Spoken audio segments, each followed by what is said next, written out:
Hey Airsofters, Norseman here. So I got some questions about my new Classic Army saw mag or saw box compared to the AK one.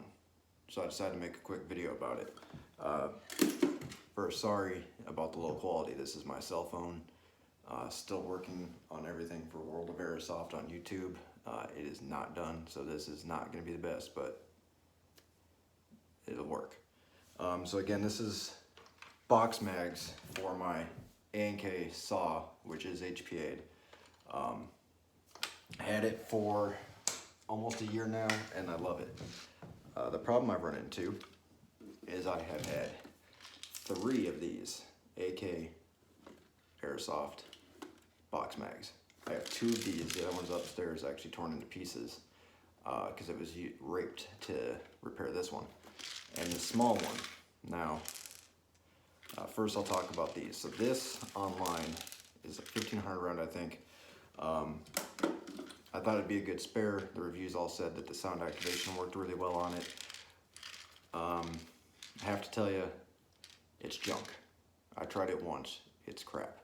The sound activation doesn't work at all.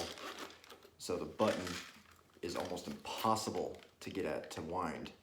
And the switch that comes with it that would plug in on the bottom here as a thumb switch by a trigger comes out. It's basically like a headphone jack. It comes out easily as shit and is lost. So it's pretty much worthless as far as I'm concerned because it's just too difficult to use and it doesn't hold that much really. Now, this is the one that came with my saw, and obviously I painted it, but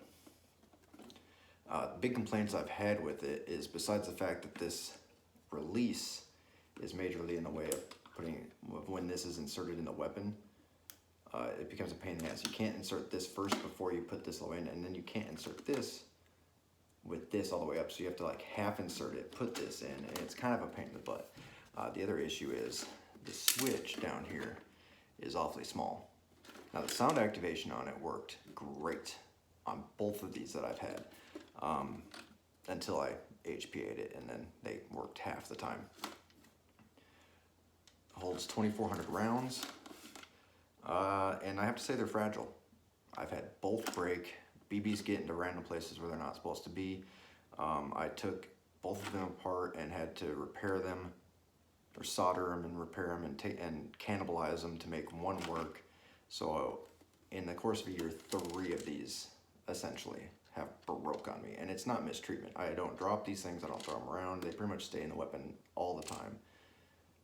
They're just junk. Now we compare that, and they're about 40-50 bucks on e-bike.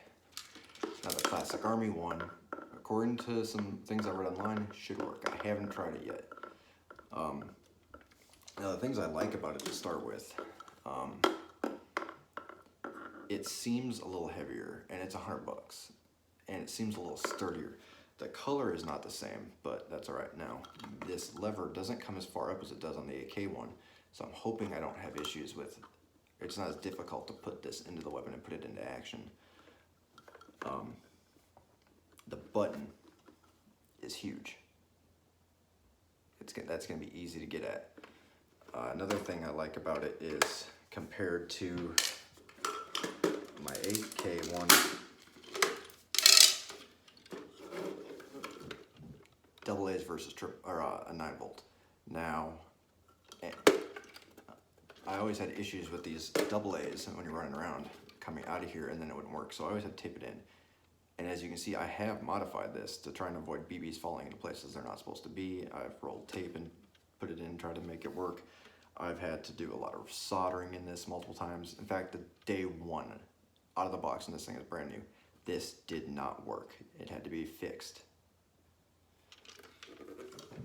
Another big difference is internally, this has a rod, whereas this has a spring that comes from the hop up, or the hopper.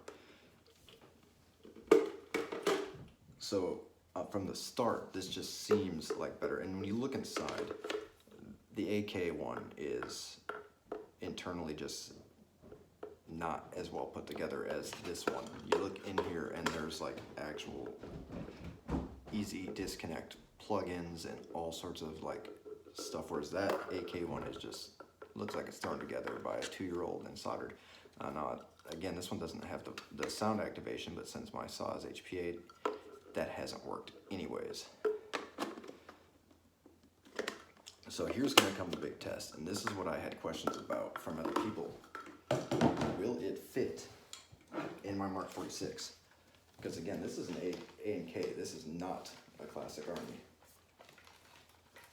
And it looks like it fits, and what I read online said it would.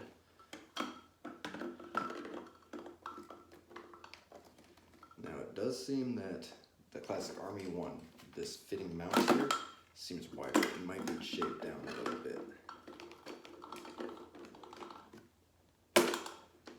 Or not. It's tight, but it does fit. And it's in there good. Might make it reloading a little tight, hard. And it does, that button is way lower. And that fits. It looks the same as the AK one, so let's hope it fits. If not, I can more than likely change it to the AK one. Okay, so that button is still in the way. So people, get your shit together. These things aren't going to reload in a quick.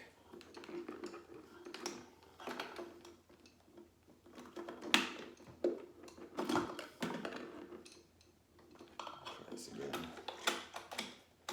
So the feed tube fit right in. Other than it being a really tight fit in there, it fits just fine, just like the AK one did. I have to say the color I'm not a fan of. This weird like blue-gray, at least the AK ones were green, which is what the real ones are, but I guess I do remember seeing some of these in real life on my actual saw that were black and not gray, so I guess it's not that big a deal, and I'm gonna paint it anyways to match the gun, so yeah, so far so good. This seems like, for $100, this seems a lot better than that AK one. And here in a minute, I'll put some batteries in it and test fire it, and then I'll upload that video too, and we'll know if it works or not. Thanks for stopping by.